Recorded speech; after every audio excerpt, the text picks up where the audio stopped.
Hello everyone, welcome to Everything Arsenal match preview time. It's Everton against Arsenal, and let me just say from the start, I don't want Timber and Saliba to play this game. The lineup will come up later, but from the start, I do not want to see Timber and Saliba. Timber especially is coming from having a knock in the last game. I just don't want to see him in this game.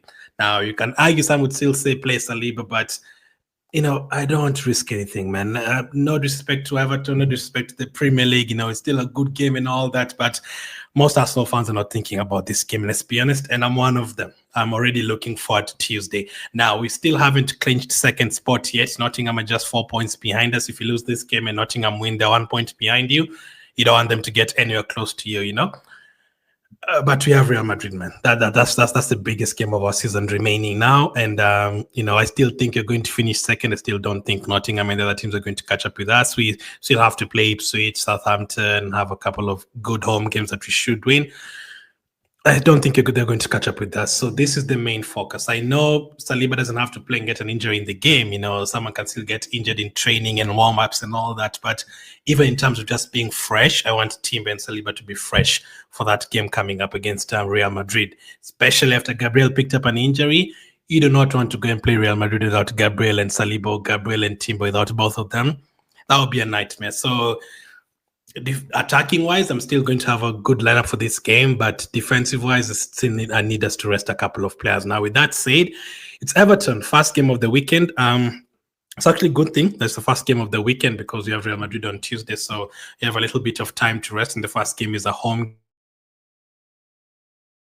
game, so that is nice. And Everton are like a little bit like Fulham to us and Aston Villa and West Ham.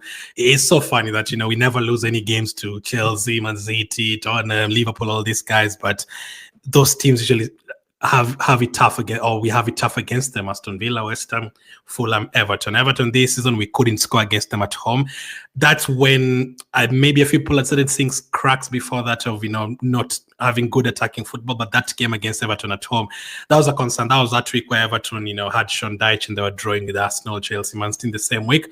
But we really struggled to score in that game. That was I think this season, that was like one of the first few times I was like, that's a big problem, and it didn't look like we were going to score in that game against Everton. Now, if they play the same way, they have David Moyes. They've been doing well since David Moyes came, but before they lost to Liverpool in midweek, they had drawn 4 games in a row.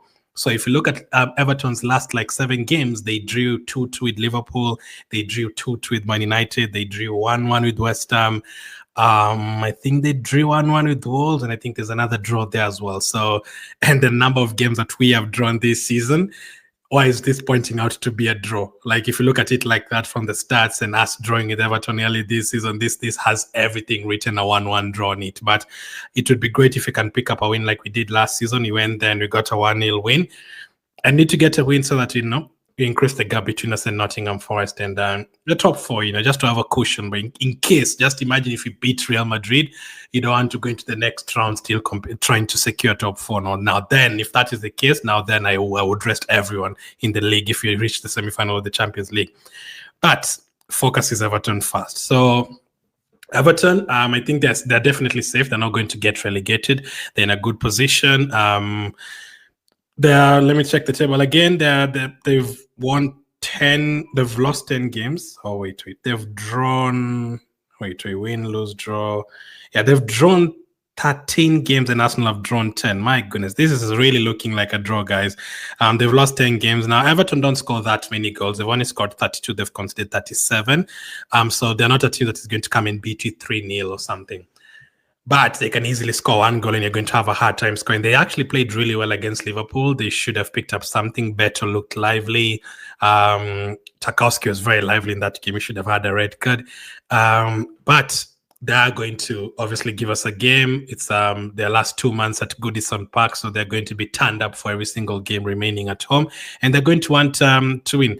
Are they? I mean, they wanted us to win the league over Liverpool, but that one is almost over, so I don't know if they're just going to let us win. Everton, come on, you might need us next season to let you in as well. So it's going to be I don't think it's even going to be an interesting game at all, to be honest. I think a lot of our focus will be on the Champions League game. So I don't know how much energy the players are going to give in this game, especially since Liverpool won this week. If they had lost or drew and it would have been 9 points, then maybe, win the game and it's 6 points. But 8 games, 12 points, that's too much. 8 games remaining, 12 points, that's too much. So the only chance is Champions League.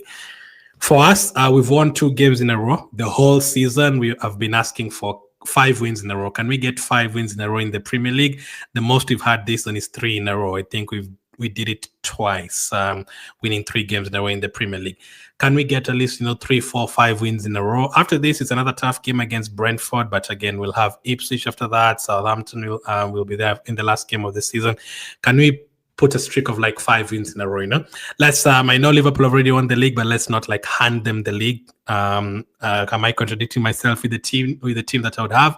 Not really. We're still supposed to be able to win the game with the players I'm going to put on the pitch. So let Liverpool not win the league like with 7 games remaining or anything. No, let them win it with like 2 games remaining. That's fine.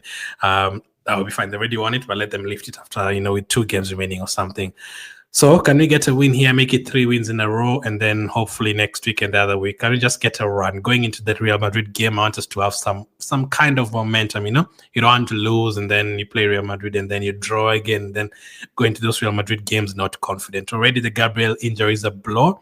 But, for example, we need someone like Kivior to perform in this game, to give himself some energy, different beast on Tuesday. It's Beto and Mbappe, very, very different levels, but give himself some confidence, and how if Saliba plays, let that connection have some understanding for like 67, 70 minutes. Hopefully, what you don't want to happen is you maybe play Kivior at centre back for this game, and then he makes a mistake, and then Everton score. Or maybe Ben White is fit and then he starts this game and then he makes a mistake next to Saliba. You don't want things like those to happen. You want a confidence booster heading into the Real Madrid game. So I've heard enough about that game. As I said, my focus is on Real Madrid. I can't lie. So the lineup that I have for this game, this is it. This is the lineup I have for this game. So in goal, David Raya. But the back four, you've never seen anything like that, have you? Lewis Kelly at left back, that remains the same for me. Kivior starts for me, so I think those 2 will definitely start. So it's all about the other 2 positions. Will Saliba start? Will Timber start? For me, Timber is on the bench completely. Do not want Timber to start in this game. Now, the thing that could happen with this team that we have, I also am a bit scared that Arteta will play Partey against Vinicius on that right side if White and Timber miss out, which I don't want.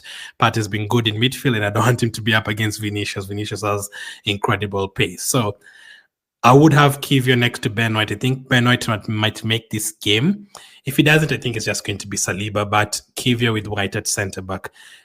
They shouldn't Kivior and White are still good defenders. Ben White is still a top defender for us. Both of them are centre backs by trade. It shouldn't be a case of Ben White and Kivior starting. Oh my goodness, Everton are going to score 4 goals. It shouldn't be like that. Ben White, is usually a regular for us. And right back as well, make a change. Now, we don't have too many options. It's Timber, Ben White, or, you play Partey there the way we've been playing him this season. As I said, I don't want Partey there. So I'm playing Zinchenko there, but it's not really going to be the right back. It's going to be drifting into midfield. That is how I'm thinking about this game. Dominate possession. And obviously make sure they, don't catch us on the break too many times. Midfield, I'm resting Thomas Partey. So Saliba, Timber, Partey are resting for me in this game, alongside Martinelli too. So midfield, Jorginho, Rice, and Odegaard. So not too many changes. Rice is there, Odegaard is there, and then I have Jorginho in midfield. No problem with having Jorginho there at all. I'm resting Partey. Has been very important, and it's going to be very important for that game against Real Madrid. Up front, again, Trossard didn't start last game, starting on the left side. Martinelli was really, really good. You're going to need Martinelli's defensive work as well on that wing. So he's going to play over. He's going to rest for this one. Come on later on. Trossard starts. Nwaneri on the right side, no problem with that. And then Merino up front. Not too many changes there. Nwaneri and Merino both started. Odegaard, Rice both started. Lewis Kelly started. Raya started. So I'm making 5 changes from the last game. So that will mean on the bench, we have Neto, Tierney, Timber, Saliba, Partey, Saka, Sterling, Martinelli, and Butler Oyedeji. So again, Saka is the other one. Saka can come on and get 20 minutes, no problem. But the subs I would make, hopefully, would have won the game. I would take out Tierney and I'd bring on Tierney for Lewis Kelly. If you have the game won, obviously you take off Declan Rice and you bring on, whoever comes on, man. You can even bring in Sterling and move Merino to midfield, whatever you want to do. Just if you've won the game, just get Declan Rice, Odegaard, and obviously Lewis Kelly off the pitch, and then the other changes can be made as well. No problem with giving Martinelli, Saka a few minutes on the pitch, but obviously Sterling can come on in the 60th minute, hopefully for someone like a Trossard if the game is won. Absolutely no problem, because Sterling is also suspended for midweek. So that is what I'm thinking for this game. We have to focus on the Real Madrid game, and this is the home game, so you have to pick up a good result at home, and then you go to you don't want this game to end on Tuesday and it's like 3-1 Real Madrid after the first leg. No, you want it to, if you can win, perfect, that would be great. But we'll talk about that one over on Sunday. But my prediction for Everton Arsenal, I am going to go for, if we went with those changes, I'd say Everton will score. So I'm going to go for Everton 1, Arsenal 2. So Everton 1, Arsenal 2 prediction. But you've seen what I've said throughout the video. It's pointing out to be a draw. The number of games they've drawn and we've drawn, and it really this season is looking like a 1-1. But I'm going to go for a 2-1. Maybe someone comes off the bench and scores. Maybe a Saka again comes on and scores. But I'm going to go for Merino to score again. And then maybe a Saka off the bench to score. So 2-1 win for Arsenal. I'll be happy with that. Then focus on the Real Madrid game. That is our season right there, the Real Madrid game. So let me know your prediction. Let me know how many changes would you make. Would you just start Saliba? Do you think that difference is too risky? Would you just start one of Tim and Saliba if you're going to start one of them? Which one are you going to start? And also, would you just start Partey anywhere ahead of Jorginho? Are you happy with Saka starting this game? That's another crucial question. Let me know. But for now, that's my prediction. That's my lineup. That's a preview for Everton Arsenal. Thank you for watching, and I'll catch up with you guys on the next one.